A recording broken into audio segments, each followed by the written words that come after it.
respirava o ar puro observando as alamedas floridas e coloridas. Estava encantado, as construções lembravam Paris. Lembrou-se de Louise e sentiu o coração apertar passando um brilho de tristeza no olhar. Anne percebeu onde estavam os pensamentos do filho.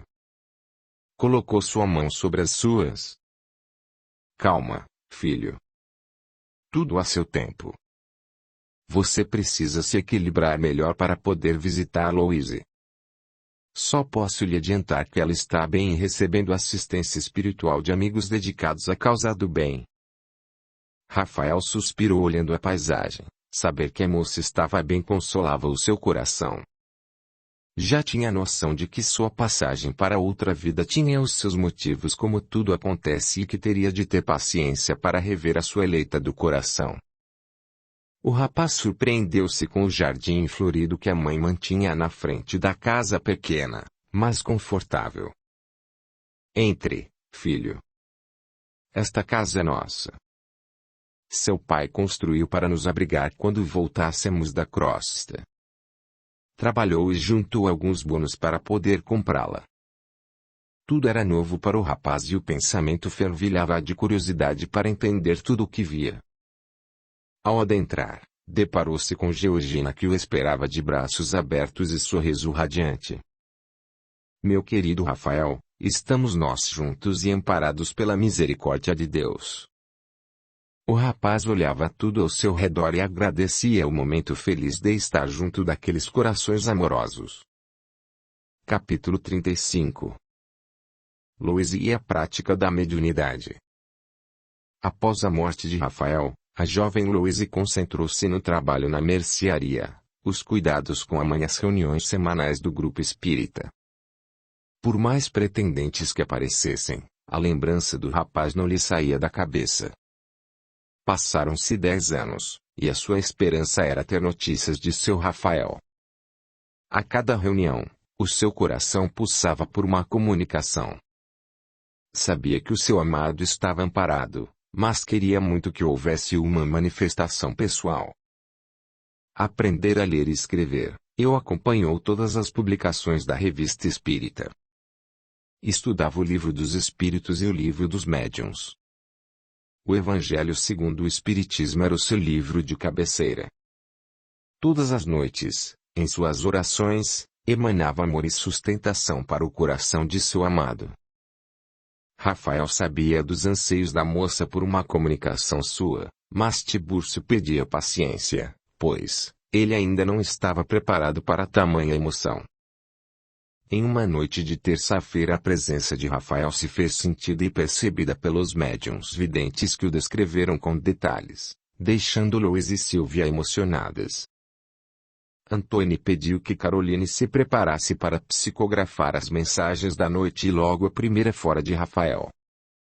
Tibúrcio ajudou o rapaz a passar a mensagem. Era tão grande a emoção que as palavras não conseguiam fluir. Meu coração está feliz e agradecido ao Supremo Criador de poder estar presente escrevendo todos os meus sentimentos. Imagine a minha surpresa e indignação como até eu acordar no outro plano da vida e descobrir que nada acaba depois da morte do corpo. Tive enorme dificuldade de aceitar e perdoar tudo o que ocorreu para minha passagem prematura, mas a presença de meu pai Alfredo e de minha mãe Anne fizeram uma enorme diferença. O que mais me emocionou foi o encontro com Georgina, amiga esclarecida. Ela tem me trazido lições maravilhosas de amor e perdão. Hoje tenho me sentido muito fortalecido na fé e na coragem. Sei que tinha chegado o meu momento de partir daquela forma, pois os nossos débitos de passado pesam na conta do universo. O plantio é livre, mas a colheita é obrigatória. Por isso que o perdão deve ser sempre o nosso guia de conduta. Tenho aprendido e me esforçado para me tornar uma pessoa melhor. Querida e amada Louise, suas preces chegam como um bálsamo ao meu coração e foram as suas orações que o abrandaram para o perdão. Nos meus momentos mais difíceis, onde me deixava dominar por descrença, rancor e ódio eram os eflúvios de seu amor que caíam no meu coração abrandando e contendo a fúria de minhas atitudes. Minha querida, O amor salva vidas e nos coloca no caminho de Deus. Precisamos uns dos outros a fim de, unidos, caminharmos para a evolução. Meu coração permanece junto do seu sempre, pois os laços do amor são pela eternidade. Deixo aqui o meu abraço e o desejo que a doutrina espírita continue sendo divulgada, pois é o Consolador prometido por Jesus Cristo e há de mudar o futuro da humanidade. Rafael. Terminada a psicografia, a carta foi lida, comovendo a todos os presentes. Estava ali a prova viva da sobrevivência do espírito por todos os detalhes. Louise enxugou algumas lágrimas e sentiu o coração se fortalecer ainda mais na fé. A moça sentiu que estava no caminho certo e continuaria estudando e praticando a doutrina tão consoladora. Marie, apesar de não frequentar as reuniões e ser católica, respeitava a opção das filhas e percebia o quanto fazia bem a fé de Louise. Ela gostaria muito que a jovem de 26 anos encontrasse um companheiro e constituísse uma família, afinal, ela não era eterna. Aquela noite, por volta das 22 horas, a filha caçula voltou com a carta de Rafael nas mãos e os olhos rasos d'água, mas muito feliz. Veja, mamãe. A cartinha que Rafael trouxe para nós por meio de uma médium que não conheceu Rafael. A mãe não sabia ler, e a filha, emocionada, releu a mensagem do noivo. Eu já expliquei para a senhora que tal fenômeno se dá pela intercessão de um médium, que é alguém que tem o dom de se comunicar e receber mensagens dos espíritos. Maria abanou a cabeça afirmativamente. Custa-me acreditar nessas coisas, minha filha. Mas, como são minhas próprias filhas que me trazem essas coisas de alma do outro mundo, eu acredito. Louise riu da maneira simples de a mãe falar. Mas o que achava o mais importante era o respeito que a boa senhora tinha pela sua opção religiosa e de irmã. Nunca se opunha ou emitia qualquer tipo de crítica. Mas tinha certos conceitos que Marie já conseguia assimilar no coração bom e amável. A moça continuava se correspondendo com o Dr. Olivier, que, apesar de idade avançada, continuava firme e forte como membro da Sociedade Espírita Parisiense. A doutrina espírita, a cada dia, conquistava mais e mais adeptos. O velho amigo de Alfredo jamais deixou de se corresponder com Louise. A cada novo livro do codificador, enviava vários exemplares para Louise distribuir entre os espíritas de Lyon. Em suas longas missivas, o amigo médico sempre orientava e consolava a jovem Louise que se tornou para ele sua tutelada. Os dois criaram um grande vínculo de amor e amizade. A moça reconhecia no velho doutor mais que um amigo, um pai. Certa tarde, o coração de Louise ficou apertado no peito, e ela pressentiu que o amigo pai estava voltando para a pátria espiritual. Não demorou muito para chegar a notícia por meio de um telegrama. Reunidos os amigos fizeram uma prece, ficando a certeza de que, no outro lado da vida, muitos amigos esperavam o homem que soubera cumprir a tarefa que fora designada para ele. Rafael, Alfredo, Ana e muitos beneficiados esperavam pelo amigo, o Dr. Olivier.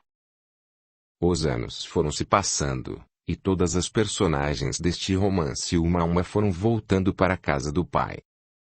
Louise nunca quis se casar. Depois do desencarne de sua mãe, Marie, sua irmã, a convidou para morar com ela. Silvia tivera 4 filhos com Antônio, que já tinha 2 do primeiro casamento. A casa de Silvia era movimentada e alegre.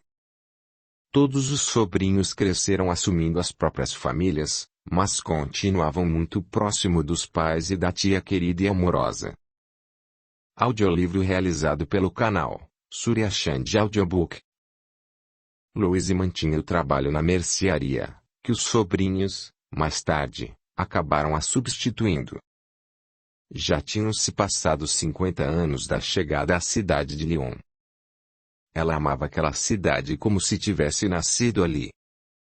Mas o amor e a saudade de Rafael continuavam, e ela nunca deixou um dia de vibrar pelo rapaz. Sylvia nunca concordou com a irmã de não querer constituir sua própria família. Quantos bons pretendentes passaram pela vida de Louise que nunca quis dar chance para ninguém. Às vezes, ela fazia uma brincadeira cutucando a irmã. Minha irmã, você envelheceu, mas Rafael continua jovem e belo. Como fica? Acha que ele vai querer ficar com uma mulher que tem idade para ser sua avó? E se ele arrumou outra pessoa onde ele está? Louise ria da maneira provocativa. Você sabe que espírito não tem idade, e eu vou poder assumir a aparência que eu tinha quando Rafael partiu.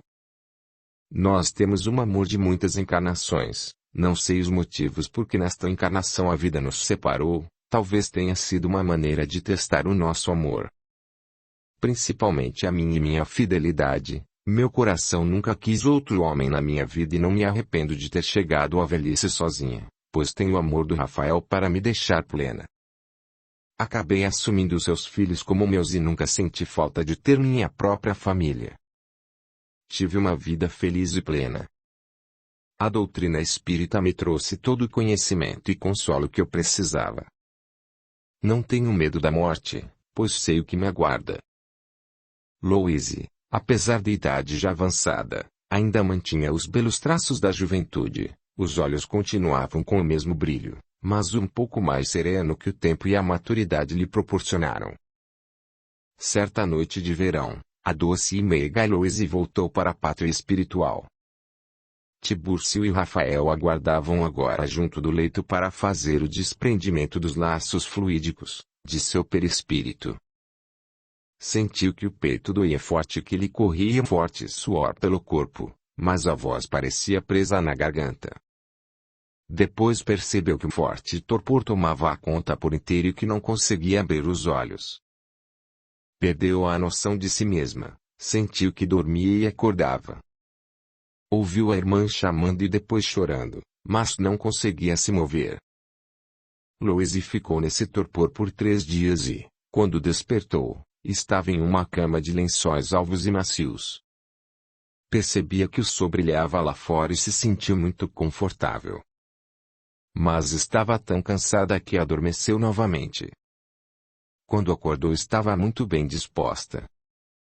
Olhou à sua volta e percebeu ser um leito de hospital, mas tudo muito alvo e reluzente. Do leito, via através das amplas janelas os raios de sob ternas flores reluzindo luz. Elevou seu Criador em uma prece de agradecimento pela vida. Sentiu que eflúvios de luz desciam a envolvê-lo em muita paz e tranquilidade. Levantou-se sentindo-se forte e confiante, achegou-se à janela aspirando o doce perfume das flores coloridas e cintilantes. Nesse momento, Tibúrcio e Rafael adentraram sorridentes pela porta do quarto. Louise voltou-se, fixando o olhar nos olhos do amado. Correram um ao encontro do outro num forte abraço.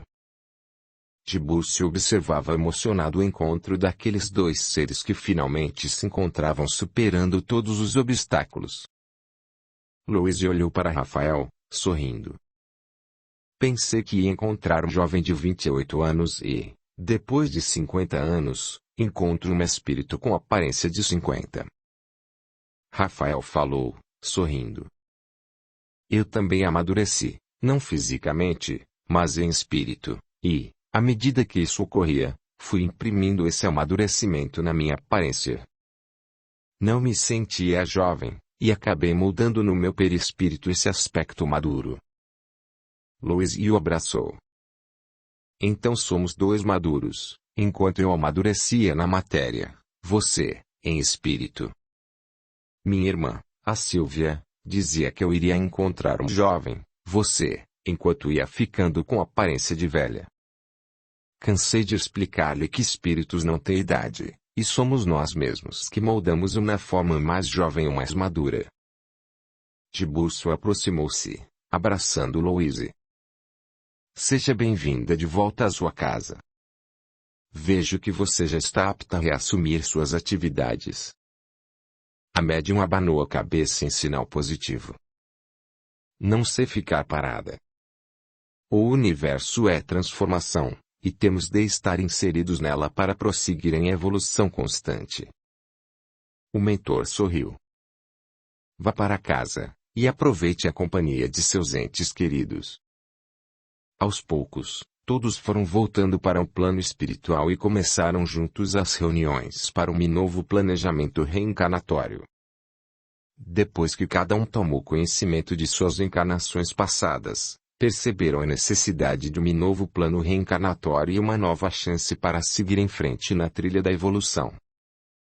Georgina, depois de descobrir que fora uma nobre da corte do rei Luís XIV, o Rei Sol, no século XVII, bela e sensual, cometera vários equívocos e crimes, vinha buscando seu reajuste perante as leis do universo. Estava diante, de Annette, que fora sua filha, fruto de um relacionamento extraconjugal e abandonada por ela à sua própria sorte.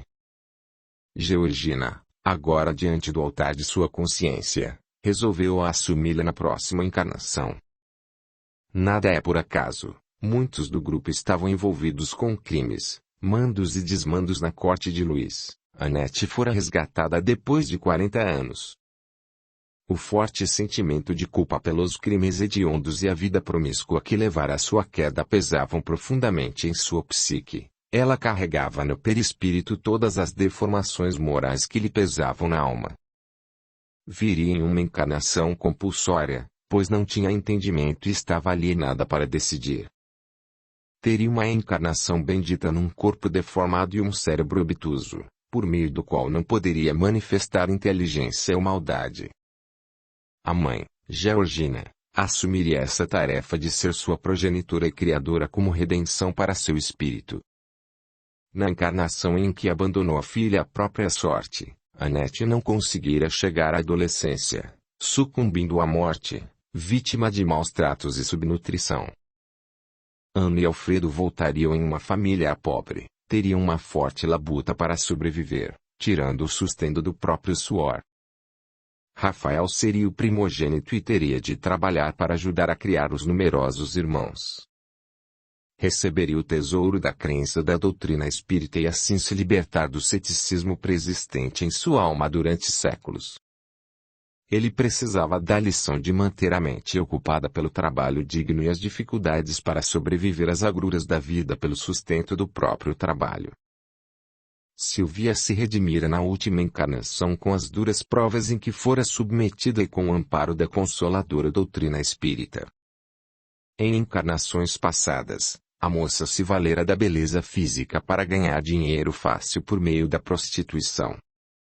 Desencarnou no século XVII, deixando a corte de Luís XIV, onde vivera, na miséria física e moral. Já, no plano espiritual, pediu provas duras para superar os seus desajustes.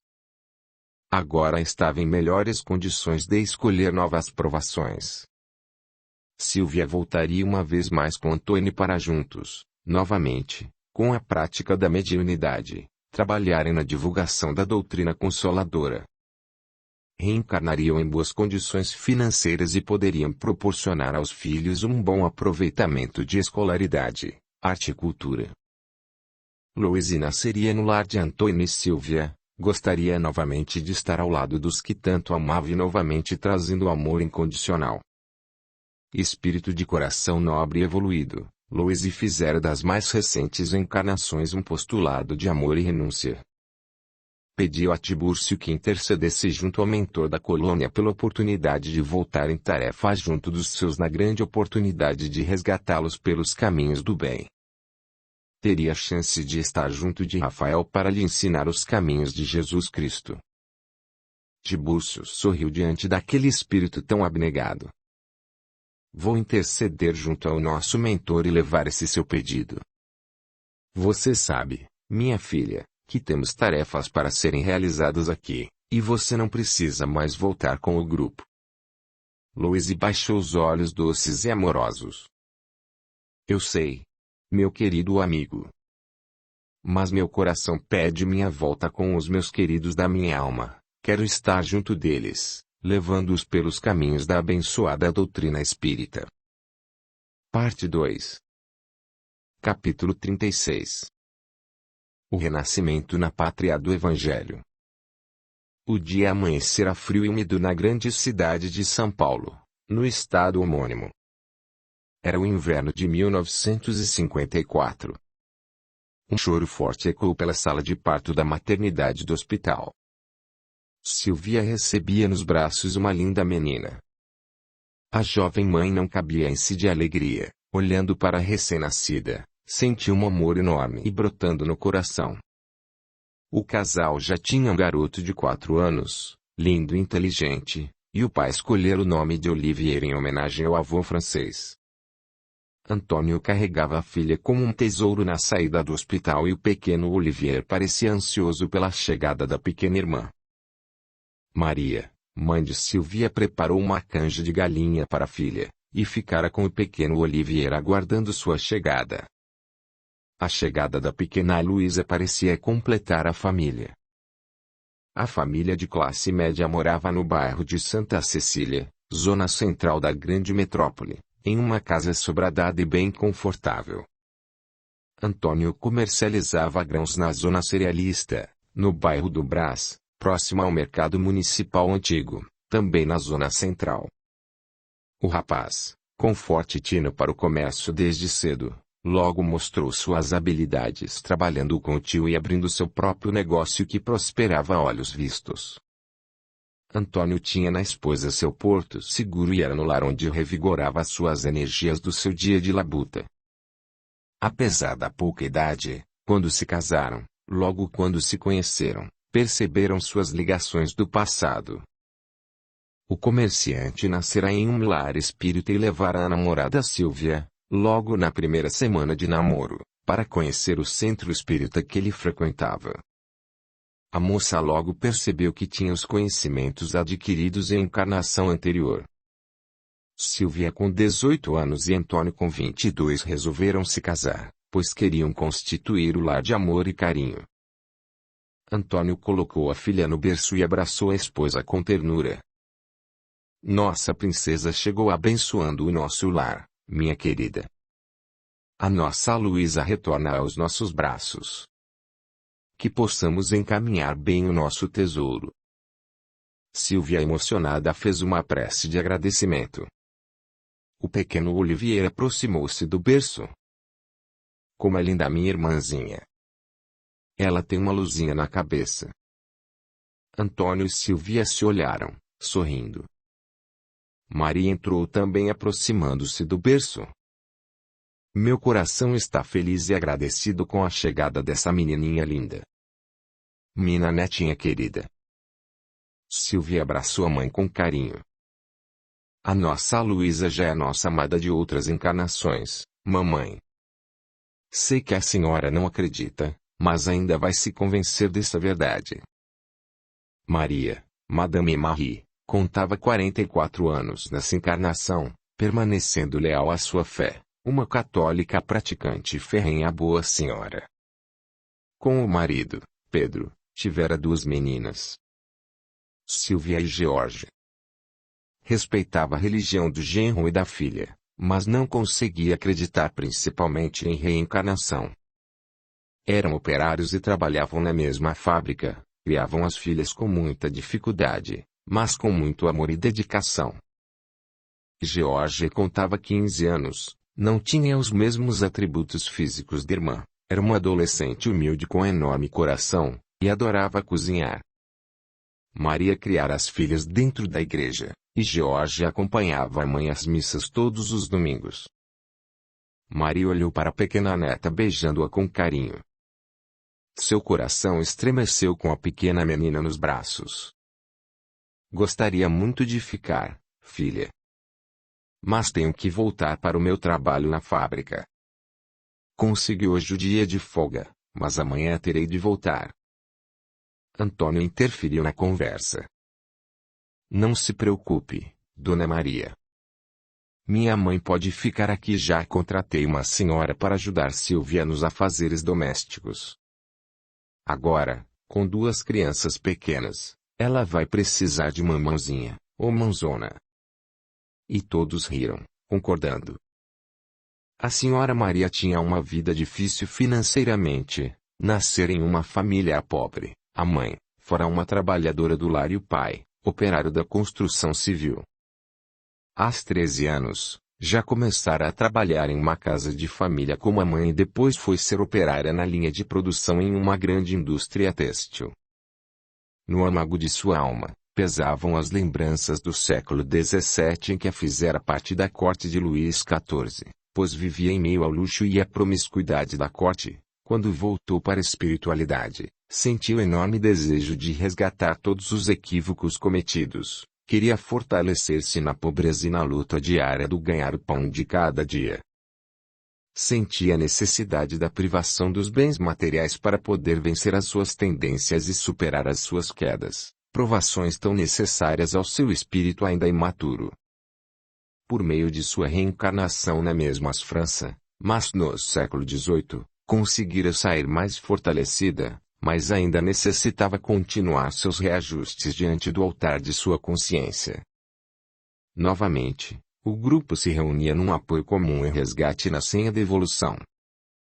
Antônio, diante das enormes necessidades da família e da esposa, comprara uma pequena casa na periferia da zona norte da cidade, próximo da Serra da Cantareira, para abrigar a família de Silvia. A necessidade dos já idosos terem de trabalhar continuava, mas, sem o aluguel para pagar todo mês, foi possível estabilizar melhor a vida de seus sogros.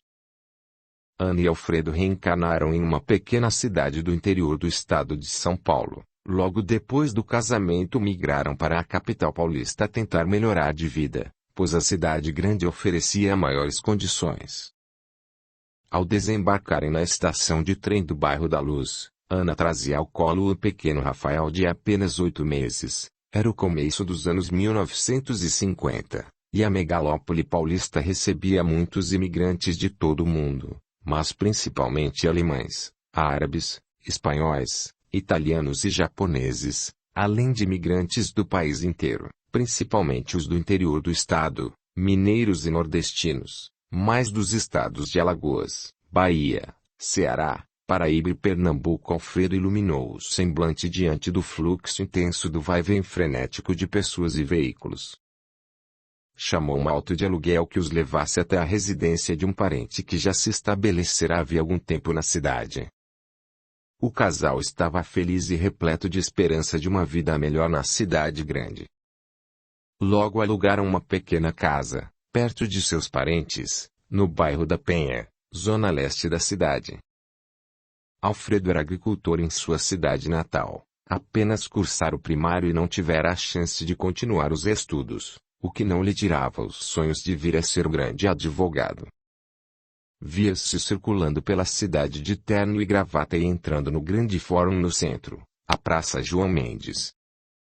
Pensava em frequentar os cursos noturnos de madureza, cursos supletivos, concluir o ginasial e o colegial, e assim prestar o vestibular para a Faculdade de Direito do Lago São Francisco.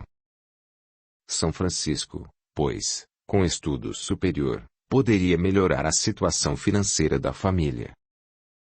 Olhava o pequeno Rafael, e seu coração batia mais forte. Levava o bebê junto do seu peito, abraçando-o com ternura. Fazia muitas promessas ao pequeno garoto.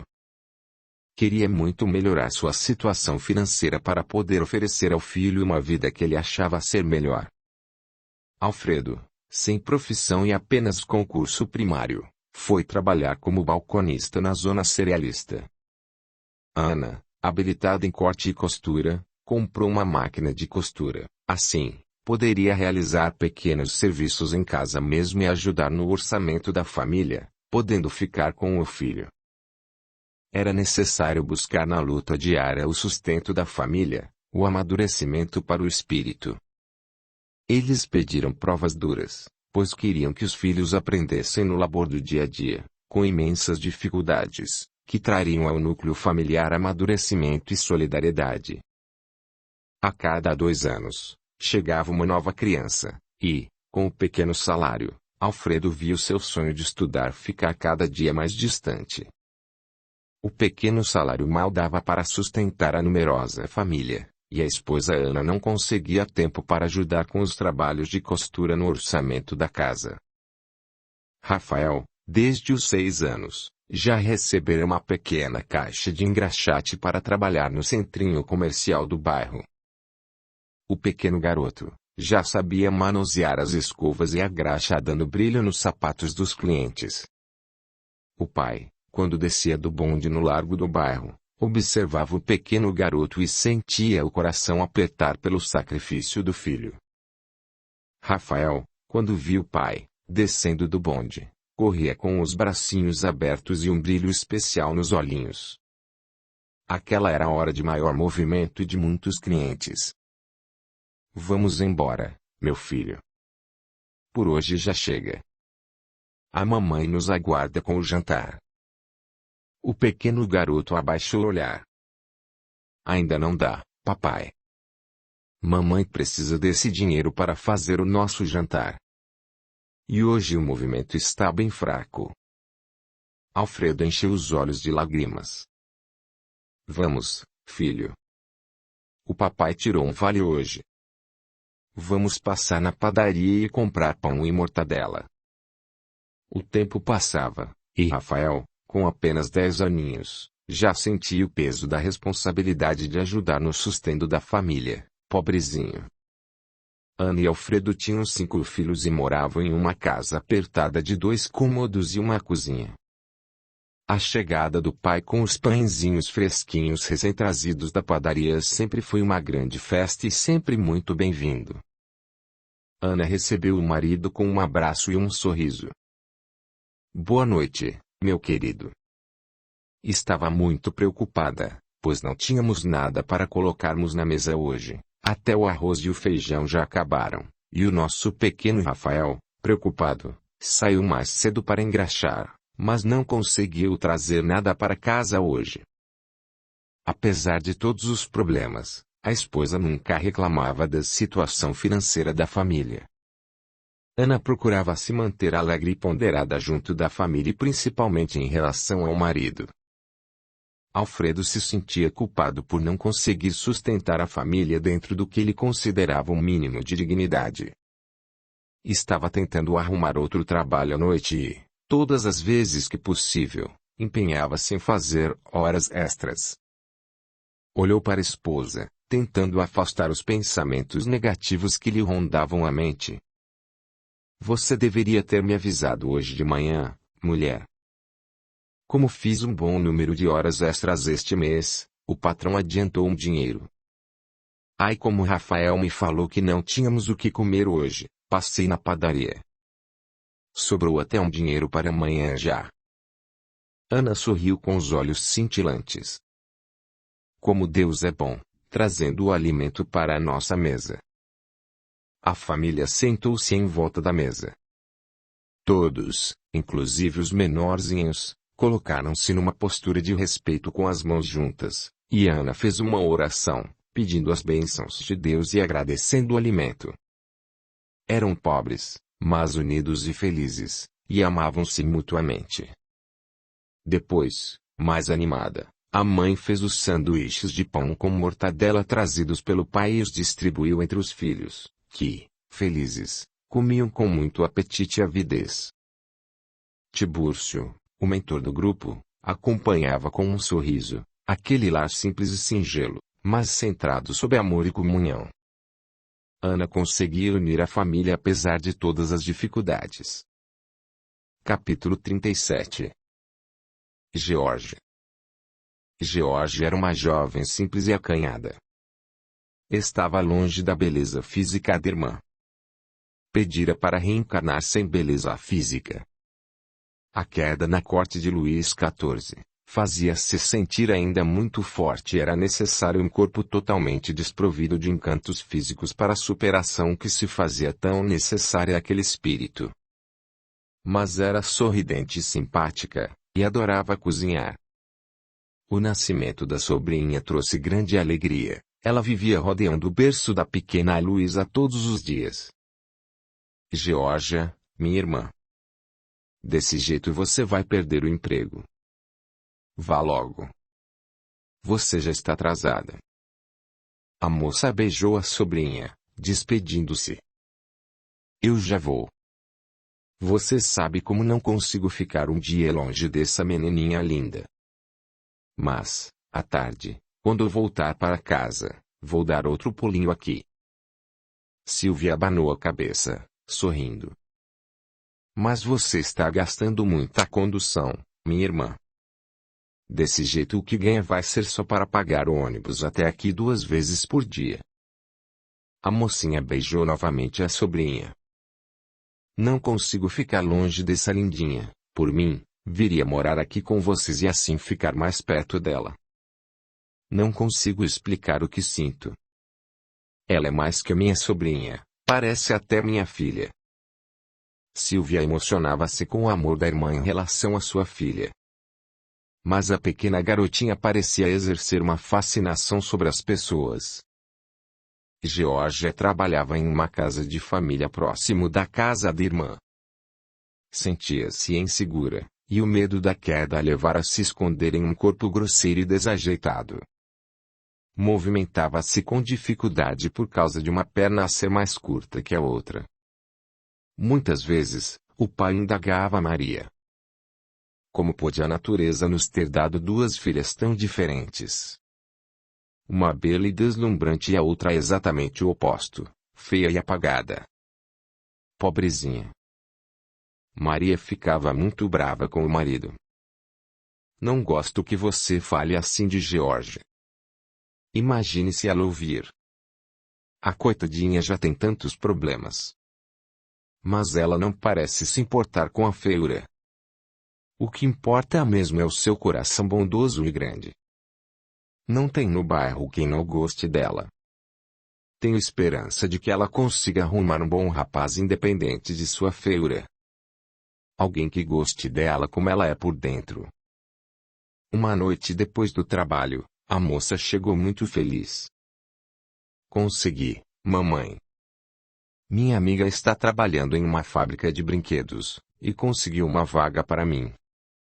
Agora vou ganhar melhor e poder ajudar vocês nas despesas da casa. Mas, com o novo emprego, a moça não mais conseguia visitar a sobrinha com a mesma frequência. A menina crescia em beleza e graça, ficando para os fins de semana apenas, o que a deixava com muitas saudades. O expediente semanal de Georgia terminava no sábado às 16 horas, ela pegava o ônibus direto para a casa da irmã. A saudade da sobrinha era tão forte que ela voltava para casa só no domingo. A pequena Luísa estava com 2 aninhos, mas já era capaz de pressentir a chegada da tia e aguardava na porta de entrada da casa. A moça chegava e pegava a menina no colo, só a deixando no dia seguinte quando tinha que voltar para casa. O sobrinho Olivier também ficava junto participando das brincadeiras. Apesar de ter apenas 6 anos, agia como um homenzinho, protetor da irmã, acompanhando todos os passos para evitar que ela se machucasse, um leal escudeiro. Antônio e Sylvia aproveitavam a presença de Georgia, que ficava com os pequenos no sábado ao fim da tarde, para frequentarem o centro espírita. Na volta, a família sentava-se à mesa numa conversa animada sobre os acontecimentos da semana e depois realizavam o evangelho no lar. A princípio e também por princípio, Georgia, católica praticante, como sua mãe, não queria participar, apenas queria ficar junto da sobrinha, mas, à medida que ouvia a leitura de um trecho do livro Evangelho segundo o Espiritismo, percebeu que todos os receios e preconceitos contra a doutrina estavam infundados. Depois de muitos convites do cunhado, começou a sentar-se à mesa para participar. A cada sábado e a cada participação, sentia-se mais envolvida e pediu para a irmã que gostaria de conhecer o centro em que eles participavam ali mesmo no bairro. Georgia a princípio foi com muito receio do que iria encontrar, apesar de todos os evangelhos no lar de que tinha já participado. Adentrou no salão simples, com cadeiras colocadas em fileiras em frente a uma mesa no fundo. O ambiente transpirava calma e harmonia. Observou que não tinha imagens ou quadros nas paredes pintadas de branco. Na mesa, Nos fundos, uma toalha alva a cobria e um vaso com flores ornamentava com simplicidade o ambiente. Alguns livros repousavam sobre a mesa, e um jarro de água cristalina. Antônio levantou-se fazendo uma oração e uma pequena leitura de um trecho do Evangelho segundo o Espiritismo. Terminada a leitura, todos foram convidados para receber passes, em um cômodo anexo ao salão. Os pacientes foram se levantando por ordem de chegada e em absoluto silêncio. Uma senhora de meia-idade recepcionava uma entrada da sala dos passes. Geórgia observava tudo com cuidado e admiração. Nunca sentira tanta paz no coração. Antônio já lhe havia explicado que os mentores da casa, as muitas horas que antecedem os trabalhos terrenos, já preparam o ambiente para que tudo ocorra com paz e harmonia. Na chegada ao centro espírita, já começamos a receber o que viemos buscar. Explicou que, quando sentamos para ouvir as orações e a leitura do Evangelho, já entramos em sintonia para receber o que mais precisamos naquele momento. O passe que recebemos é como uma transfusão de energia. Por meio do médium passista, o mentor, encarregado do trabalho, aplica energia positiva em nosso perispírito, revigorando-nos física e espiritual. A moça sentou-se sem conseguir fechar os olhos, pois queria observar tudo o que acontecia. Apenas observou um rapaz estender as mãos sobre sua cabeça e sentiu um ar fresco descer sobre sua mente, e uma enorme paz e bem-estar invadiram seu coração. Geórgia voltou para a casa da irmã sem trocar uma palavra, não queria perder a sensação de paz e euforia que preenchia seu coração naquele momento. O cunhado e a irmã se entreolhavam sem entender o que estava acontecendo. O silêncio só foi quebrado pela pequena Luísa quando chegaram em casa. Silvia perguntou para a irmã: "O que você tem, minha irmã? Está tão calada. Não gostou do centro?" A moça abanou a cabeça indicando que não era aquilo. "Estou me sentindo como no céu, como nunca tinha me sentido antes. Quero ir todos os sábados, e não sei o que a mamãe vai falar, mas nem me importo. É como se tivesse sentido Deus bem pertinho de mim." Silvia se emocionou pelo jeito simples de a irmã expressar seus sentimentos. Pegou a mão da irmã e a beijou. "Fico muito feliz do seu encontro com a doutrina espírita. Tenho aqui no meu coração que essa doutrina consoladora vai ser o grande apoio que você vai precisar para a sua atual existência, minha querida irmã." Tibúrcio acompanhava a cena emocionado, e Silvia naquele momento intuíra e se expressava com palavras, pois sabia de todos os compromissos assumidos pela irmã na espiritualidade. Georgina se tornara assídua no centro espírita, estudava e fazia a escola de médiuns, o que iria habilitá-la para ser uma trabalhadora da casa.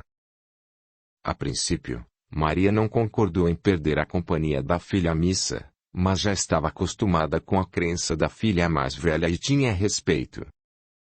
O que mais importava era ver sua filha caçula bem harmonizada.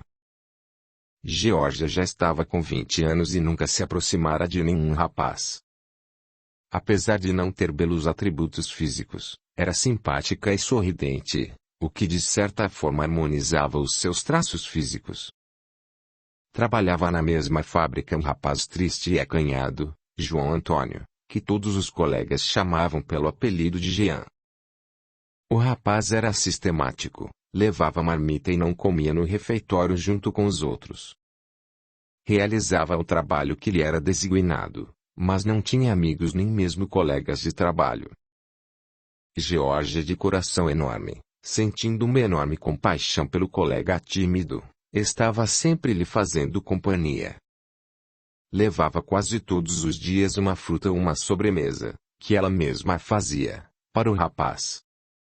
Jean, a princípio, arredio, começou-se a acostumar com a presença gentil da moça espírita. Em um sábado, Jean convidou Geórgia para irem ao cinema, na matinê de domingo. A moça pensou. E sentiu um arrepio correr pelo corpo. sentia dúvidas se deveria se envolver com o rapaz fora da firma. Na antiga encarnação de Georgina, no século XVII, rebatia forte seus reencontros, mas ela se sentia mais preparada e pedir aos mentores de luz os reajustes que tanto precisava para se reerguer diante de sua consciência. Tivera na casa de Madame Annette a oportunidade e provações necessárias, mas era agora que precisava realmente superar todos os que colaboraram na queda na corte de Luís XIV. Jean fazia parte desse passado. Na casa de Annette, apesar da proximidade com o rapaz, nunca se interessara por sua história nem sequer procurou se inteirar de seus problemas. Sentia que não tinha como adiar as oportunidades que a vida lhe oferecia. Percebia, apesar de sua simplicidade e pouca idade, o quanto aquele rapaz tímido era problemático e que, envolver-se com ele, lhe traria muita dor e sofrimento. Mas o passado de delitos e enganos nos falava mais alto. Pensou o dia todo e no fim do expediente, na saída da fábrica, aceitou o convite para ir ao cinema com o rapaz. Avisou a mãe, e pediu permissão para o pai, que consentiu, mas, com a condição de depois da matinê, trazer Jean para conhecer a família. Na hora marcada, à porta do cinema do bairro estava o rapaz, de terno e gravata, e estava ansioso para o encontro. Não via beleza física em sua colega de trabalho, mas sua simpatia e seu sorriso conquistaram seu coração. Jean tinha a estatura baixa, olhos e cabelos castanhos, chegara havia apenas 2 anos da Bahia. Migraram ele e a família para São Paulo em busca de uma vida melhor. Depois da matinê, Georgia levou o rapaz para conhecer seus pais. A princípio, Maria sentiu o coração apertar quando pegou na mão do rapaz. Jean se esforçou muito para sorrir e se mostrar simpático. Ali se iniciava o namoro, e 2 anos depois acontecia o casamento. George contou para o rapaz que frequentava o centro espírita, chegando a levar o rapaz para uma consulta e passes. O rapaz, sem religião, não era contra nem a favor, mas não interferia na crença da namorada. Jean alugou uma casa pequena no próprio bairro. George continuaria trabalhando na fábrica. Nesses 2 anos, entre namoro e noivado, a moça percebeu que o rapaz, apesar de ser trabalhador, era sistemático e se desequilibrava com muita facilidade. Não aceitava ser contrariado em suas mínimas opiniões e se fosse era levado para a desforra. Envolvia-se em brigas constantemente e nunca aceitava perder. Os pais percebiam que a filha teria muitos problemas, mas se omitiam, pois achavam que Jean de certa forma caiu do céu. Com os dotes físicos e o problema da perna coxa, seria muito difícil conseguir outro rapaz que aceitasse se casar com a filha, que estaria fadada a ficar solteirona.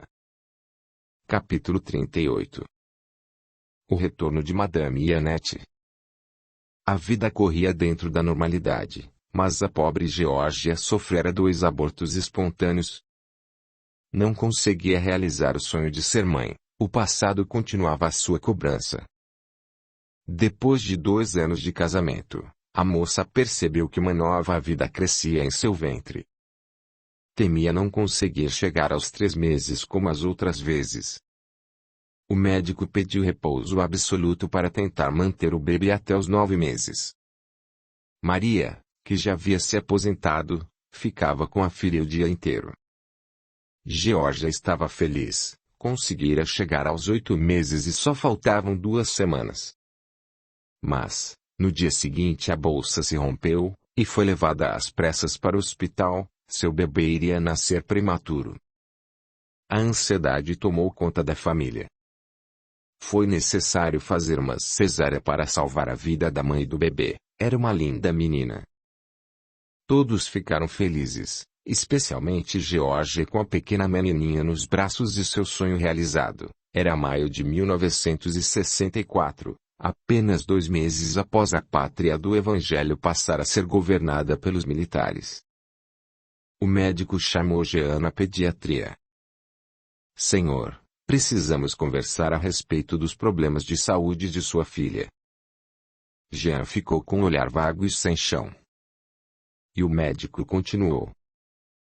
Seu bebê nasceu com um problema cardíaco. Vai ser necessário marcar um especialista para fazer exames e chegar a um diagnóstico. Estamos fazendo o encaminhamento, e, quanto mais rápido começar o tratamento, melhor para seu bebê. O pai ficou estático, os olhos parados no médico. O senhor está bem? Jean se levantou, explodindo. Tanto trabalho para nascer. Era melhor ter morrido. Acho que esse bebê não merece tanto esforço para mantê-lo vivo. Garanto que esse traste não puxou para minha família. Nós nunca tivemos esse tipo de problema. Saiu da sala sem se despedir do médico e sem olhar para trás. O pediatra levantou-se com um olhar vago e triste, pensando na jovem mãe, que, com certeza, teria de enfrentar sozinha os graves problemas de seu bebê. Dr. César caminhou até o quarto de George e encontrou Pedro e Maria junto com a filha. A moça mantinha um semblante sereno e feliz pelo nascimento de seu bebezinho. O pediatra deu a notícia e detalhou todos os problemas da pequena. Georgia chorava baixinho, e Maria segurava sua mão. Doutor, não sei como vou contar para o meu marido. Meu bebê corre risco de vida. O médico falou com um olhar triste. Eu acabo de lhe dar a notícia, mas ele não quer aceitar. Sinto muito, senhora Georgia, mas temos que expor a realidade. Estamos fazendo um encaminhamento para uma especialista, pois, quanto mais cedo começar o tratamento, mais aumenta a chance de sobrevivência. A confissão e a crença na doutrina espírita fizeram toda a diferença nesse momento na vida daquela família. A pequena menina recebera o nome de Ana Teresa. Georgia tentava não se desesperar. No âmago de sua alma, sentia que o resgate era difícil, mas muito necessário para com aquela alma que retornava ao corpo físico com sérios problemas de saúde por ter negligenciado as leis do universo. Uma nova encarnação é uma nova chance para a evolução do espírito eterno. O corpo físico funciona para o espírito como uma esponja, propiciando ao perispírito sua reorganização e seu equilíbrio. Jean não mais apareceu para as visitas. Georgia chorava, e seu coração se apertava, pensando que teria de enfrentar sozinha a doença da filha. Na saída do hospital, o pai, Pedro, e a mãe, Maria, ajudaram a moça com a pequena criança a sair do hospital. Filha, venha para minha casa. Você ainda está sem condições de cuidar do seu bebê sozinha. A moça abanou a cabeça, concordando. Pegaram um táxi rumando para a casa de seus pais. Já nos primeiros dias, Ana Teresa dava muito trabalho, chorava muito e tinha dificuldade para mamar. Silvia conhecia um ótimo pediatra, que cuidava de seus filhos desde o nascimento, e marcou uma consulta para a sobrinha, e, na hora marcada, foi com a irmã. Dr. Paulo examinou o bebê rigorosamente, procurando usar todo o seu conhecimento de largos anos como pediatra. Terminado o exame, pediu que a mãe vestisse o bebê. Muito pensativo, o médico falou. Senhora Georgia, preciso de alguns exames. Quero que sejam realizados o mais rápido possível para podermos iniciar o tratamento. Seu bebê apresenta um problema no coração que terá que ser resolvido talvez com cirurgia. Vamos ter que ir levando-o até ela completar um ano. Mas isso não é tudo. Ela nasceu com um problema que a medicina não consegue resolver, pois é genético. Ela tem mongolismo. George começou a chorar baixinho. E agora, doutor? Sou pobre e tenho que trabalhar. Como vou cuidar de minha filhinha? Silvia interferiu. Calma, minha irmã. A misericórdia de Deus sempre está na nossa vida. Estou aqui e irei ajudá-la em tudo o que for necessário. Geórgia, você já sabe que nada é por acaso, e, se essa criança chegou à nossa família, é porque precisa de nosso apoio para os reajustes necessários. A mãe de Ana Teresa acalmou-se com as palavras de apoio de sua irmã. Dr. Paulo, que também era adepto da doutrina espírita, emocionou-se diante da expiação daquela moça simples e corajosa.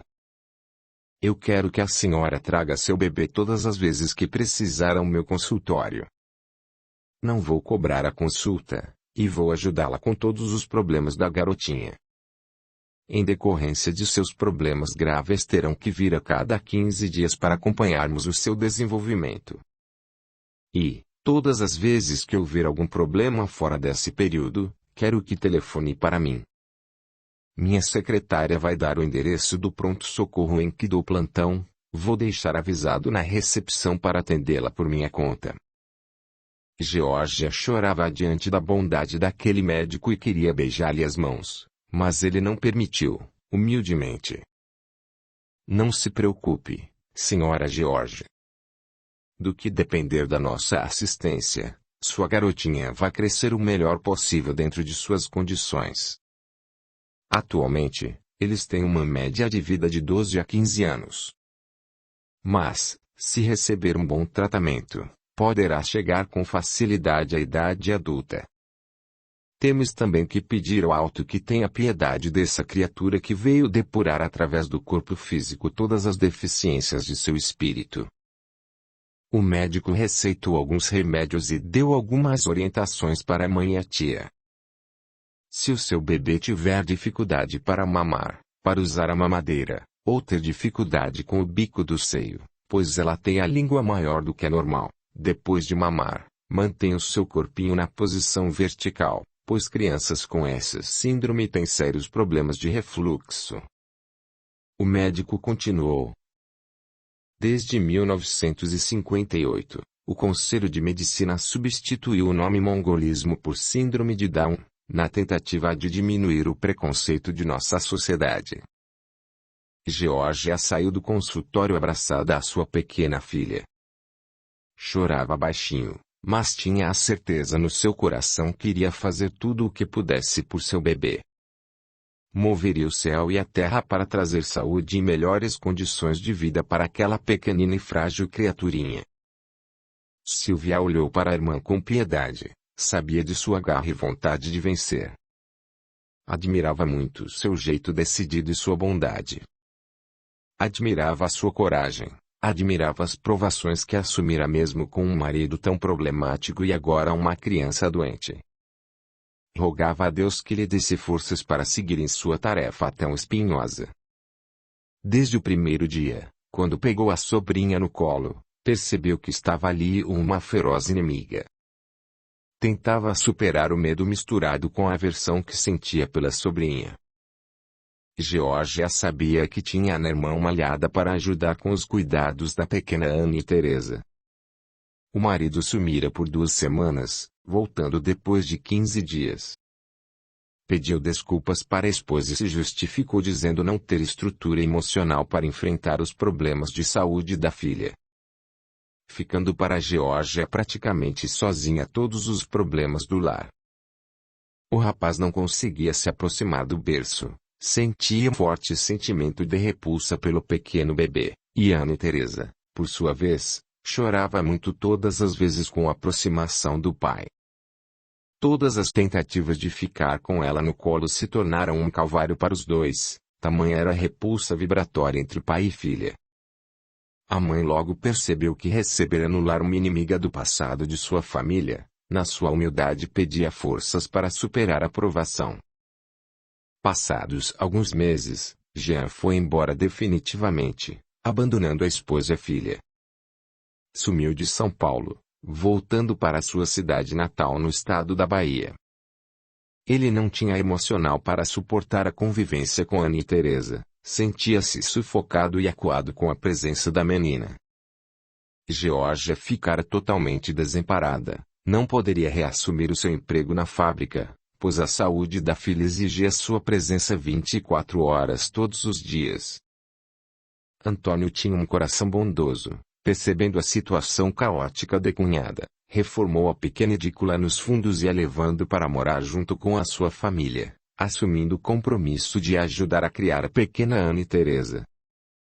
Todos percebiam que o passado cobrava alto. O compromisso ficara com Geórgia, mas todos adquiriram graves débitos junto da corte de Luís XIV. Ana e Teresa, muito frágil, recebia a assistência médica do Dr. Paulo, que procurava adquirir ainda mais conhecimentos para tratar a pequena menina. O sopro no coração se estabilizara, o que trouxera mais tranquilidade para a família. A mãe de Ana e Teresa não saía de casa e não tinha mais nenhum tipo de vida social, vivendo exclusivamente para a filha. A irmã, Silvia, e os sobrinhos, Olivier e Luísa, apesar de ainda crianças, revezavam-se ajudando Geórgia a cuidar da pequena Ana e Teresa, que, apesar dos problemas graves de saúde, conseguira completar 5 anos. Mostrava-se mimada, geniosa e possessiva, mas as limitações do corpo físico conseguiam de certa forma conter as manifestações do gênio difícil. Os problemas cardíacos amenizaram, possibilitando a pequena Ana e Teresa levar uma vida mais saudável. Apegara-se muito à mãe e percebia ser ela seu porto seguro. Era cuidada com extremo carinho por Geórgia, que deixara de ter vida própria para cuidar da filhinha especial. Recebia muita atenção dos primos Olivier e Luísa. O tempo passara, e Olivier contava agora 19 anos e se tornara um belo rapaz, alto, cabelos e olhos castanhos, cursava o 1º ano de medicina, espírita convicto, participava do grupo de evangelização. Quando se referia a Allan Kardec era com tanto entusiasmo que quem estava ao seu redor ficava com a impressão de que ele o conhecera pessoalmente. Tinha pelos pais e pela irmã muito amor e dedicação. Antônio e Silvia, por sua vez, logo perceberam que receberam no lar 2 pedras preciosas, que vieram com tarefas dentro da doutrina espírita. O jovem rapaz procurava o máximo de informações sobre o síndrome de Down, a doença da prima, e assim levar até a criança o máximo de cuidados para que ela pudesse se desenvolver, estimulando a fala e as atividades pedagógicas. Mas Ana e Teresa apresentavam muitas dificuldades com o aprendizado, o que deixava a todos muito tristes, principalmente a mãe, Geórgia. Por mais esforço que a família fizesse, Ana e Teresa não conseguiu ser alfabetizada. Sua convivência estava restrita à família, a mãe perdera toda a vida social. Mas, aos poucos, a pequena menina crescia e já conseguia aprender a ser independente. Não precisando mais da mãe para ser alimentada nem para tomar banho, conseguira deixar as fraldas aos 6 anos, o que os familiares consideraram um grande feito. A pequena garotinha, que a princípio não ganhara a simpatia de todos, agora recebia muito afeto e afeição. Mas, em certos momentos, ainda se mostrava agressiva e impulsiva, só conseguindo se controlar com a presença da mãe. Capítulo 39. A família de Ana e Alfredo. Ana e Alfredo tiveram 5 filhos, o mais velho, Rafael, já contava 19 anos. Rapaz alto, cabelos e olhos castanho escuros, desde muito cedo tivera que trabalhar para ajudar os pais na criação dos irmãos. Estava terminando o curso técnico de contabilidade quando completara 14 anos recentemente. O pai o levara para trabalhar no armazém na zona cerealista, no bairro do Brás, próximo ao centro da cidade de São Paulo. Era tímido e tinha vergonha do trabalho que praticava. Alfredo não se conformava de não ter dado condições financeiras para dar um conforto material para a família e passara essa insatisfação para o seu primogênito. Ana costurava até altas horas na tentativa de ter condições de comprar o material escolar dos filhos. A família não conseguira comprar a tão sonhada casa própria. Muitas vezes, Ana sonhava em voltar para a cidade em que nascera, mas, se na capital estava difícil, imagine no interior. Madalena tinha 2 anos de diferença do irmão Rafael, Era orgulhosa e se envergonhava da casa humilde em que moravam.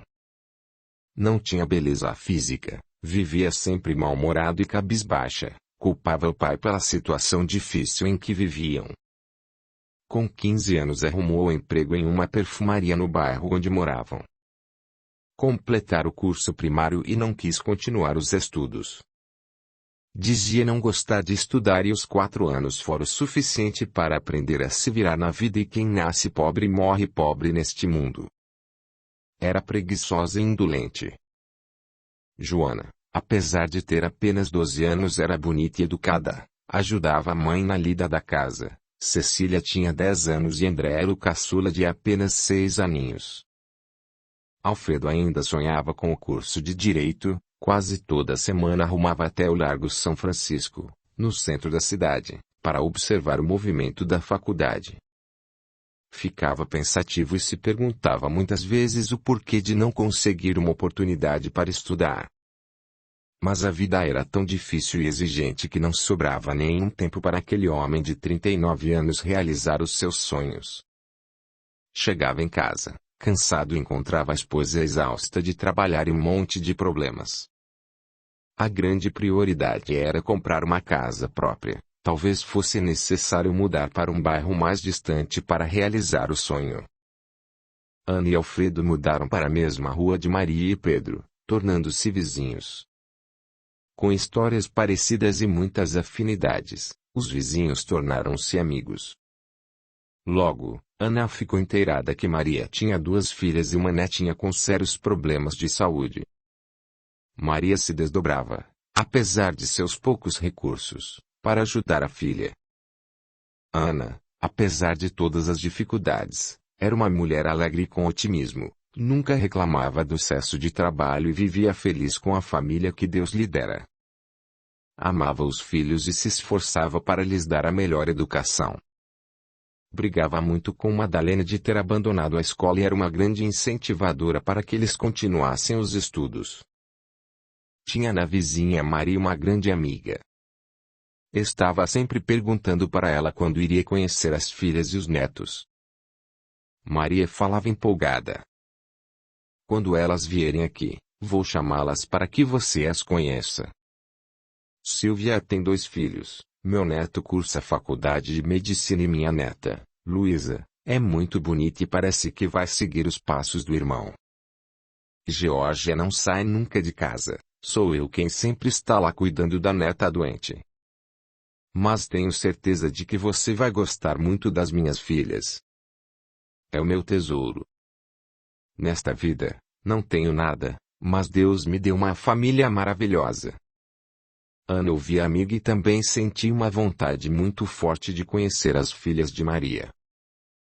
Tenho certeza de que não faltará oportunidade.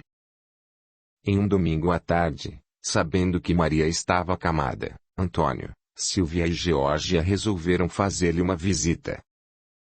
Maria aproveitou que todos estavam reunidos e chamou a vizinha para conhecer sua família. Todos sentiram enorme afinidade em relação a Ana, mas foi a jovem Luísa quem despertou no coração de Ana um sentimento maior. Sua beleza e meiguice cativaram a vizinha, que voltou para casa sem conseguir parar de elogiar a jovem, acabando por despertar a curiosidade do filho Rafael, que estudava no quarto. Cadê a beldade que a senhora fala tanto, mãe? Apresente-me.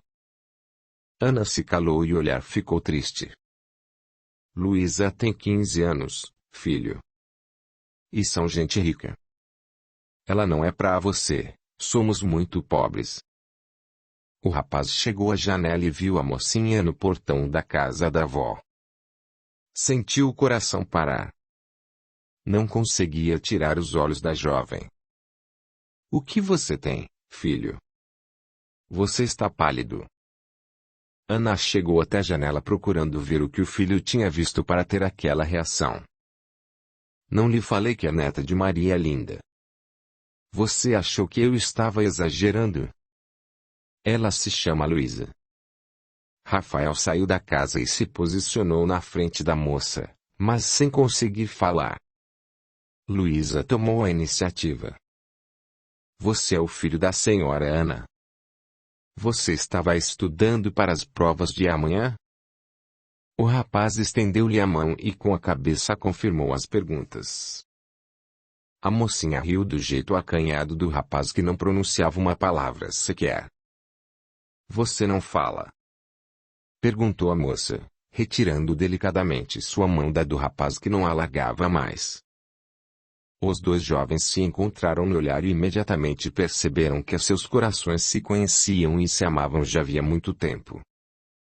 Trocavam palavras, olhares e sorrisos. Nunca vi você aqui na casa de sua avó. A mocinha abaixou os olhos. Geralmente, minha avó é que nos visita todo fim de semana. Minha priminha Ana e Teresa têm problemas de saúde, e nunca sai de casa. Pobrezinha.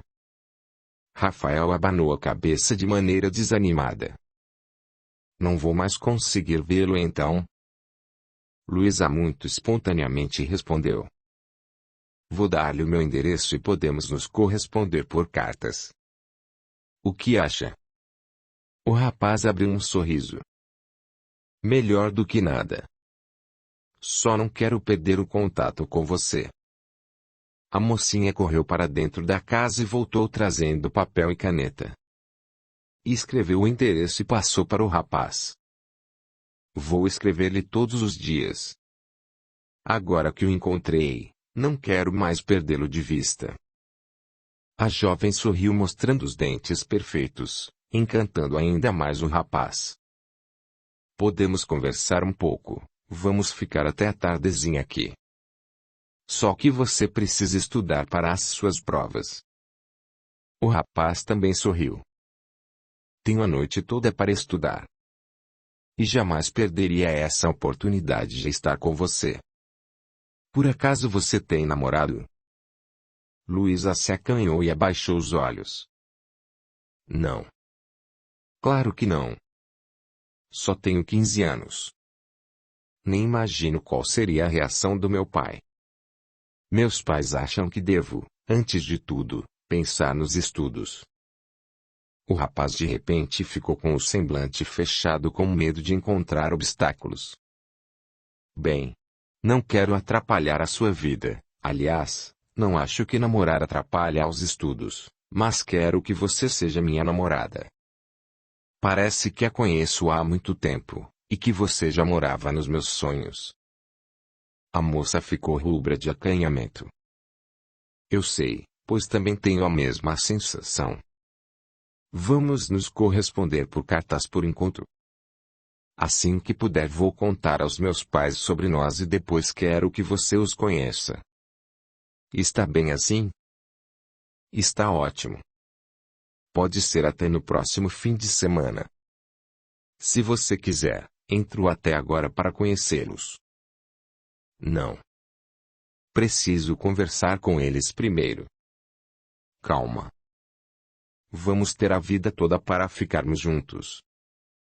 Rafael olhou nos olhos daquela mocinha que acabara de conhecer, o coração estava aos pulos. Pegou sua mão e colocou no seu peito. Não quero perdê-la, disso tenho certeza. Sim. Vamos ter a vida inteira para ficarmos juntos. E tenho certeza de que nada vai nos impedir. Luísa abanou a cabeça positivamente, deixando sua mão delicada a ficar entre as de seu amado. Nesse momento, Silvia saiu à varanda e percebeu o que acontecia entre os dois jovens. Aproximou-se com o semblante carregado de preocupação. Luísa tirou a mão rápido e o apresentou à mãe. Essa é minha mãe, Rafael. Pronto. Agora só falta o meu pai. Silvia estendeu a mão para o rapaz e sentiu uma enorme simpatia abrindo um sorriso. Muito prazer, menino. Sou Silvia, a mãe dessa linda mocinha. Ficamos preocupados, pois ela não entrou mais. Rafael ficou encabulado. Eu sei. A gente estava falando da senhora. Eu moro na casa aqui ao lado, sou filho da senhora Ana. Quando olhei sua filha pela janela, não deu para segurar. E decidi vir falar com ela. Não quero que a senhora me tome por um rapaz namorador, pois nunca tive uma namorada, mesmo já estando com 19 anos, mas acontece alguma coisa que não sei explicar.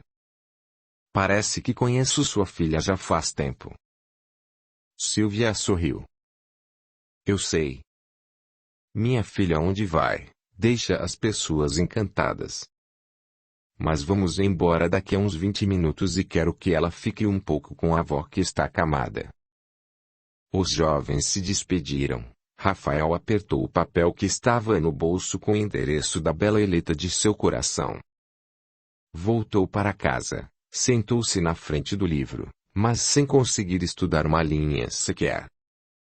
O coração continuava a bater forte, não conseguia parar de sorrir, e os olhos pareciam que refletiam as luzes das estrelas. Luísa. Oh, Luísa. Ana percebeu que o filho voltou para casa e preparou um pequeno lanche, levando até o quarto. Oi, filho. Você está estranho, parece que viu borboletas encantadas. O rapaz levantou os olhos brilhantes. Acabo de conhecer a garota mais linda, meiga e boa deste mundo. Quero que ela seja a minha namorada. E, se der tudo certo, estarei pedindo para os seus pais na próxima semana. Ana sentou-se na cama do filho. Nossa! Amor à primeira vista. Tão rápido assim. Precisa ver se os pais aceitam. Quem é essa princesa? Ora, mãe. A neta da senhora Maria, nossa vizinha. Foi você quem entrou falando dela para mim e que o seu nome é Luísa. Eles moram no bairro de Santa Cecília. Ana fez um ar triste. Mas você acaba de conhecer a moça, filho. E já quer falar com os pais. Eles são gente rica, e ela é apenas uma garotinha, quase uma menina. Imagine o cuidado que recebe dos pais. Rafael sorriu. Sim, Luísa é uma pedra preciosa, e não vou deixar escapar por nada deste mundo. Era o passado falado muito alto naqueles jovens corações. Quer ajudar o canal? Seja membro. Com apenas 8 ou 30 reais por mês, você estará apoiando o meu trabalho, e poderá cancelar no momento que desejar. E também pode fazê-lo através de PayPal. Gratidão. Capítulo 40. E os caminhos se entrelaçam. Rafael escreveu todos os dias para Luísa e no sábado compareceu para conhecer Antônio e pedir a mão da mocinha em namoro. O futuro sogro sentiu as vibrações de outras vidas com o rapaz. Tanto ele quanto Sylvia receberam o rapaz como um velho amigo que voltava para o convívio. Olivier o abraçou como um pai que encontra o filho apesar de terem a mesma idade. Rafael sentia-se como em casa. Luísa observava emocionada o reencontro dos afetos nessa encarnação. Ninguém tinha dúvida de que Rafael voltava para casa. Luísa levou o namorado para conhecer a tia Georgia e foi a mesma recepção. A família estava novamente reunida.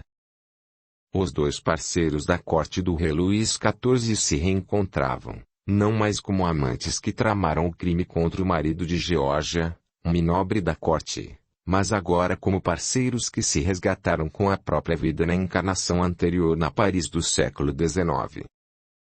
Georgia, quando desencarnou no século XVII, sentiu todo o peso da consciência, diante de todos os crimes cometidos na corte do Rei Sol. Vagou muito tempo sem encontrar a paz para sua alma. O marido, Jean, um nobre que tinha enorme diferença de idade com ela, perseguia-lhe sem trégua por ter sido assassinado por seu amante Rafael. A pobre atormentada conseguiu encanar, mas sofria a perseguição feroz de seu companheiro. Finalmente viu uma nova oportunidade de uma encarnação humilde e sofrida junto com Ana e Thérèse e Jean. Queria um corpo sem beleza física e uma situação humilhante para não voltar a cometer os mesmos deslizes. Sabia que perderia a própria vida junto com seu ex-amante em resgate de vidas passadas. agora nessa nova encarnação continuava a sua ascensão. Aceitar o ex-obsessor como o marido e a filha rejeitada, que lhe tirara a vida, para uma extrema provação de dor e sofrimento. Deixara de viver a sua própria vida para se dedicar somente para a filha doente e problemática. Rafael se via diante de Ana e Teresa, num corpo deficiente. Em alguns segundos mediu todo o sacrifício que Geórgia fazia para resgatar o passado. A sua ex-amante da corte de Luís XIV se agigantava diante dos seus olhos, pois ganhara em evolução construindo seu futuro com amor. Ana e Teresa a princípio era uma criança agressiva, tinha imensa dificuldade com a fala. Mas, cercada de amor e carinho, sua agressividade diminuía a olhos vistos. O grupo familiar assumira o compromisso de resgatar Ana e Teresa pelo amor. Recebia assistência médica com os recursos permitidos na época. Mas o amor estava reconstruindo aquela alma. Percebia na mãe tanta dedicação e amor que não tinha como expandir mais seus acessos de raiva.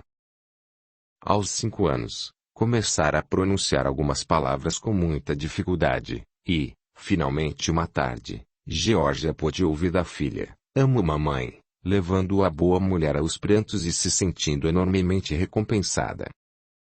Luísa se formou em pedagogia e se especializou em crianças especiais. Logo passou em um concurso e conseguiu trabalhar com todo amor com suas crianças como ela mesma dizia. Olivier se formou médico pediatra, especializando-se para melhorar a vida de crianças com síndrome de Down, mas também com paralisia cerebral e todas as doenças que incapacitam para a vida. Espírita atuante, sempre participou ativamente no centro que o pai era diretor e, com o passar dos anos, assumindo a direção do centro espírita. Nunca esqueceu o amigo Kardec, sempre falando com entusiasmo de quem o conheceu pessoalmente. Silvia e Antônio construíram um lar cristão. Tinham nos filhos 2 pedras preciosas que procuravam zelar. Fizeram da doutrina espírita seu porto seguro e o caminho para suas vidas. Dedicaram uma vida inteira à divulgação e à prática da doutrina que tanto amavam. Antônio esteve à frente da diretoria do centro durante 60 anos. Fez de sua vida um sacerdócio de amor ao próximo.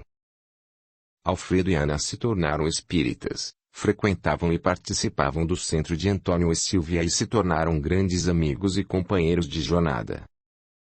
Não conseguiram comprar a casa própria, mas viveram até o fim da encarnação atual uma vida humilde e digna. A fortuna da encarnação passada tinha levado à perdição dos filhos, principalmente Rafael e Madeleine. Era preciso ganhar com trabalho digno o próprio sustento. Alfredo não mais sonhava em se tornar um grande advogado, mas tinha as reminiscências do passado na alma, mas essas lembranças estavam guardadas, pois nada se perde. O nosso presente é o necessário para um futuro feliz. Maria e Pedro continuaram por muitos anos vizinhos de Ana e Alfredo, também construíram uma vida simples, mas podendo suprir as necessidades de uma vida decente. Maria, que vivera na miséria extrema em grandes expiações no século XIX em Paris, resgatara então o mau uso de dinheiro e ambição desmedida na corte de Luís XIV.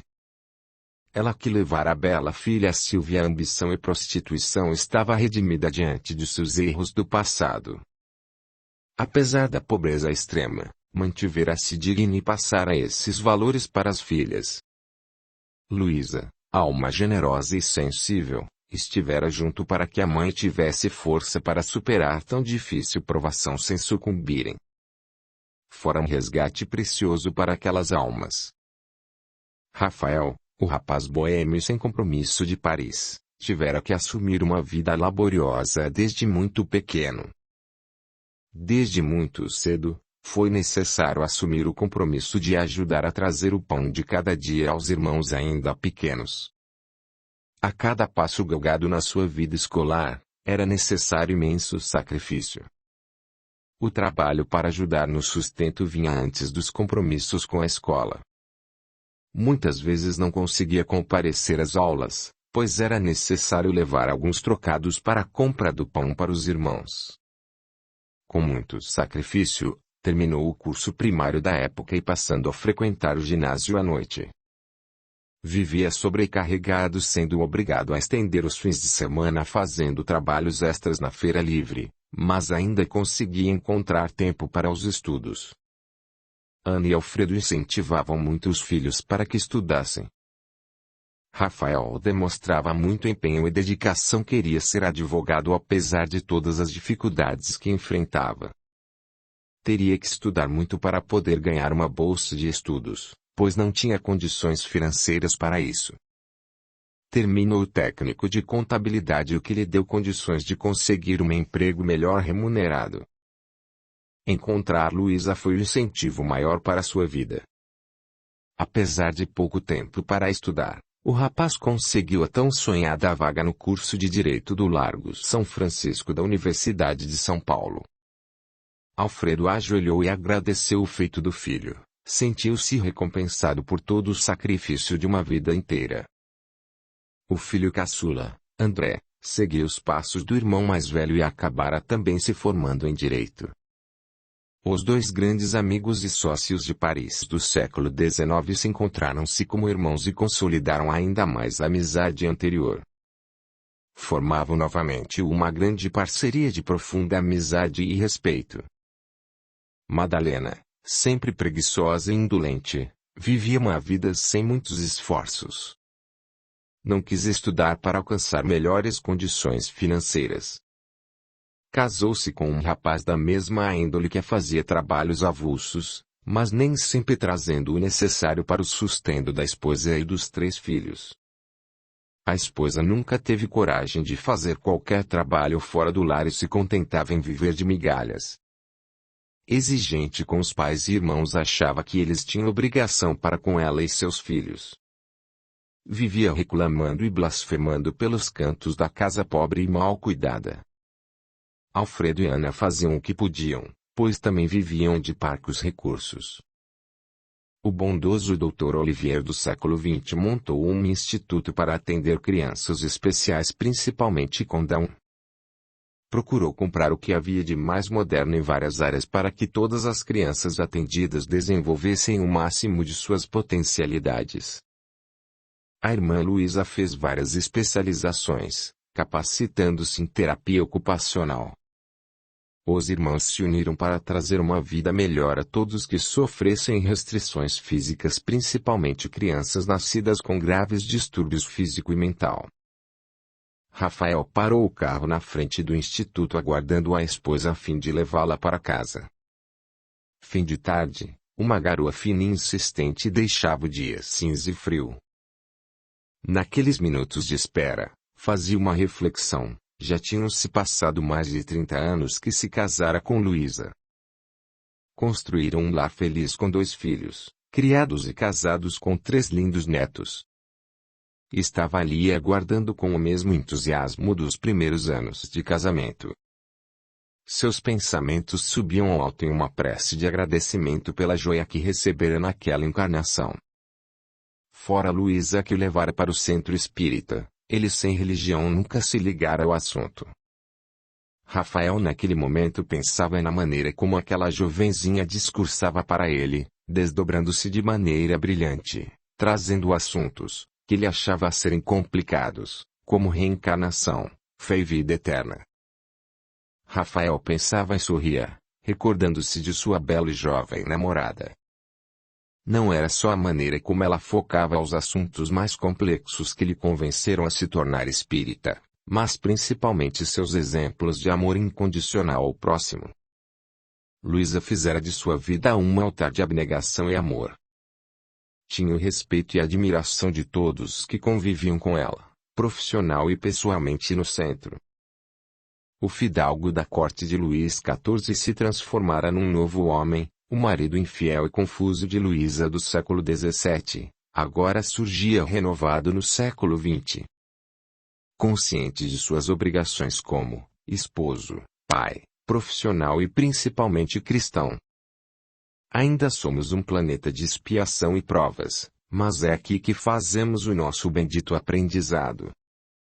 tinha consciência de que estava ainda no início da jornada evolutiva e que era necessária muita reforma íntima para se tornar um cidadão do universo de primeira classe. O portão principal se abriu e uma senhora surgiu sorridente ao avistar o marido aguardando. O olhar iluminado, Luísa se aproximou do carro abraçando e beijando o marido, havendo uma transmutação de eflúvios amorosos que envolveu aqueles dois corações em paz e amor. A jornada ainda não terminara, era necessário voltar ao lar para continuar a tarefa, pois os dois eram aguardados no centro espírita.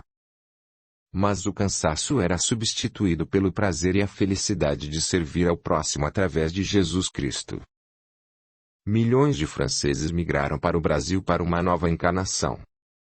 Muitos traziam no coração a semente da nova doutrina consoladora.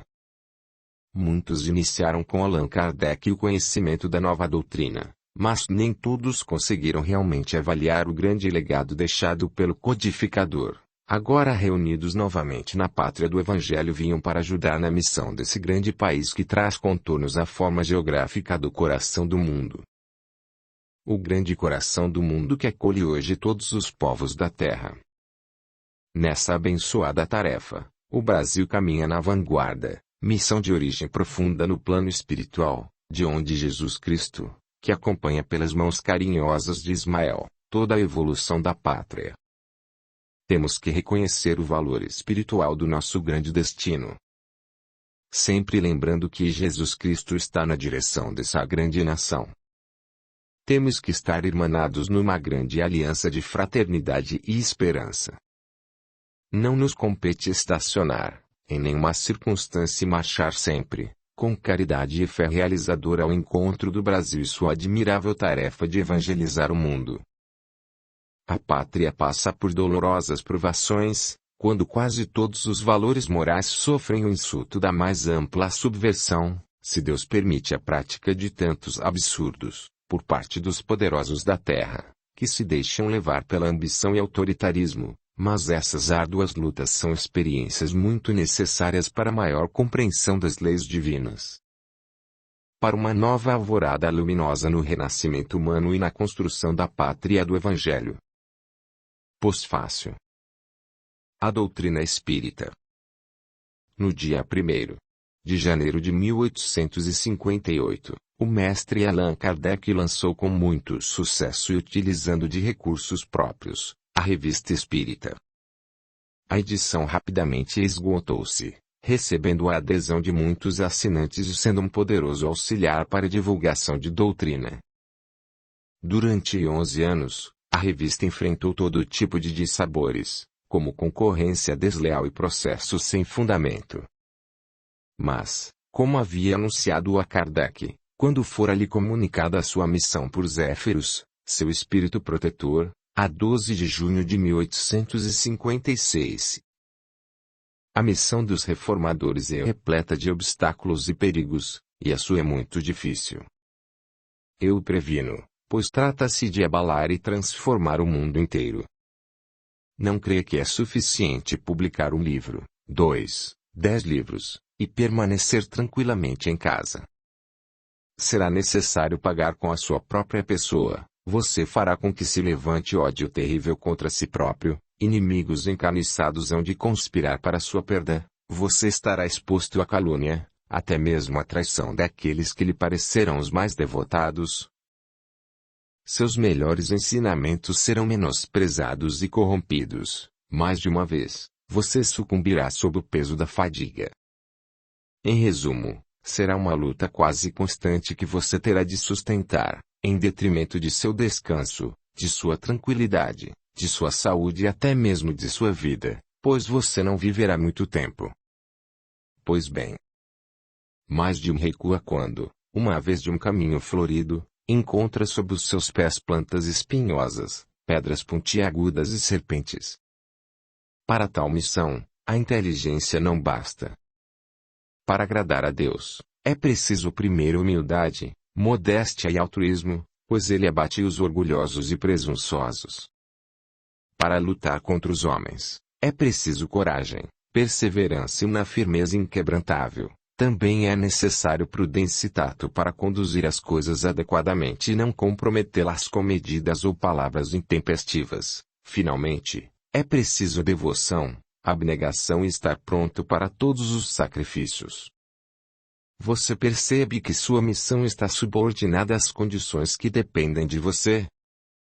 Kardec passou por todas as vicissitudes anunciadas por seu espírito protetor, foi vítima do ódio de inimigos encarniçados, de injúrias, de calúnia, da inveja e do ciúme, muitas infâmias foram publicadas contra ele, seus melhores ensinamentos foram corrompidos, foi traído por aqueles em que havia depositado confiança, foi pago com ingratidão por aqueles aos quais havia prestado serviços.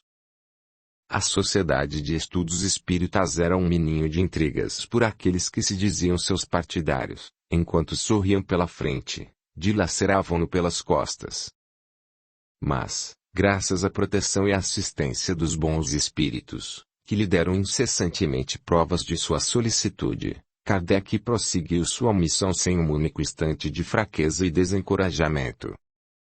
E tudo o que foi comunicado pelo Espírito Zéfiro sucedeu-se de fato. Os cidadãos de Lyon orgulhavam-se de ter visto nascer dentro de seus muros, esse grande pensador, audacioso e metódico, filósofo e sábio, clarividente e profundo, trabalhador obstinado, que, graças ao seu trabalho, abalou as velhas crenças do velho mundo e preparou os novos fundamentos que deveriam servir de base para a renovação da sociedade em todos os sentidos, para uma nova era do cristianismo, o cristianismo redivivo. Em setembro de 1860, Allan Kardec retornou à sua cidade natal, visitando toda a região. Ele constatou, por onde passou, os progressos consideráveis da doutrina. A expressão usada era "o espiritismo está no ar". Essa frase expressava todo o entusiasmo que contagiava seus participantes. No dia 19, Allan Kardec pronunciou um discurso magistral em Lyon, publicado na Revista Espírita, ano 1860 p. 300. A primeira coisa que me impressionou foi o número de adeptos. Eu sabia bem que Lyon contava com muitos deles, mas estava longe de imaginar que o número fosse tão considerável, pois é por centenas que os contamos, e, logo, espero, e logo, não se poderá mais contá-los. Se Lyon, porém, distingue-se pelos números, não o faz menos pela qualidade, o que vale ainda mais. Por toda parte, senhores, só encontrei espíritas que sinceros, que compreendiam a doutrina a partir de seu verdadeiro ponto de vista. Existem, senhores, 3 categorias de adeptos.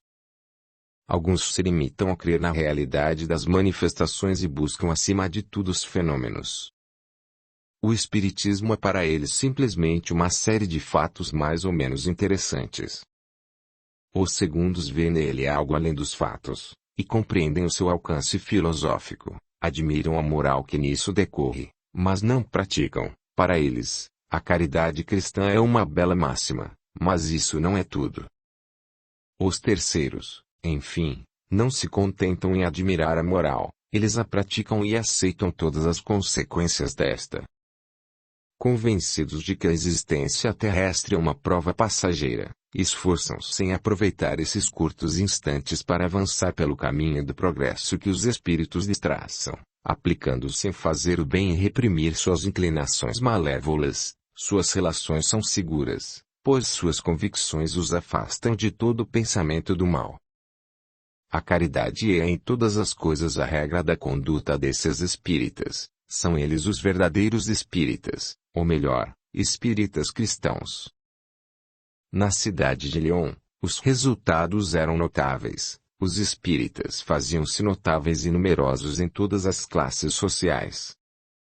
A doutrina espírita exercia mais salutar influência do ponto de vista da ordem, da moral e das ideias religiosas. Em resumo, a propagação do espiritismo avançava acelere, com uma rapidez encorajadora. A cada ano, aumenta o número de adeptos às centenas. Antônio levou a revista espírita para a reunião e leu o discurso pronunciado por Kardec. Aquela noite, o grupo se resumia em 10 pessoas. tendo a presença de Sylvia e Louise. Todos vinham estudando assiduamente o Livro dos Espíritos. O grupo era coeso e tinha consciência de que era necessário não apenas admirar a moral, mas a necessidade da reforma íntima e assim reprimir todos os pensamentos do mal. E também era necessário assumirem a bandeira da caridade para se tornar espíritas cristãos.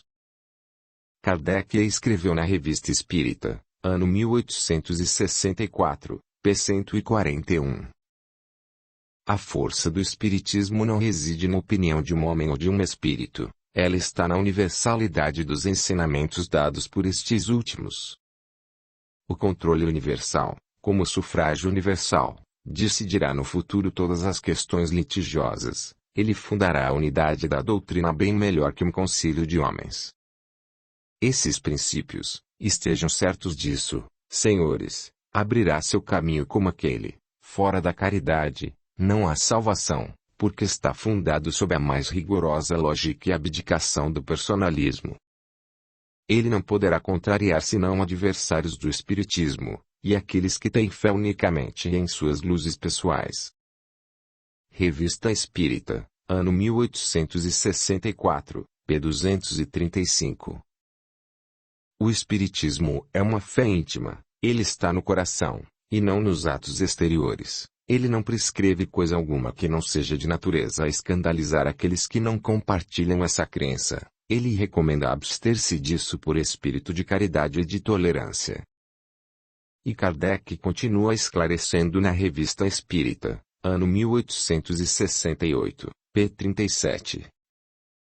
Acrescentamos que a tolerância, consequência da caridade, que é a base da moral espírita, determina o dever de respeitar todas as crenças. Querendo, aceita-se livremente por convicção e não por pressão, proclamando a liberdade de consciência como direito natural imprescritível, diz, se eu tiver razão, os outros terminarão por pensar como eu, se eu estiver errado, terminarei por pensar como os outros. Em virtude desses princípios, não atirando pedras em ninguém, ela não dará pretexto a algumas represálias e deixará aos dissidentes toda a responsabilidade pelas suas palavras e pelos seus atos. Kardec cê sua vida de trabalho e muita labuta na codificação e divulgação da doutrina espírita. Em 1857, lançou o Livro dos Espíritos. Em 1861, o Livro dos Médiuns foi lançado como ensinamento especial dos espíritos sobre a teoria de todos os gêneros de manifestações, os meios de comunicação com o mundo invisível, o desenvolvimento da mediunidade, e dificuldades e tropeços que podem encontrar na prática do espiritismo. Em 1864, lançou o Evangelho segundo o Espiritismo, ensinamento da moral de Jesus Cristo para os cristãos de qualquer crença. Desenvolvido pelos espíritos de luz, recebidos em comunicações mediúnicas, rigorosamente organizado, comentado e trazido a público por Allan Kardec. Em 1865, lançou O Céu e o Inferno, explicando a justiça de Deus à luz da doutrina espírita.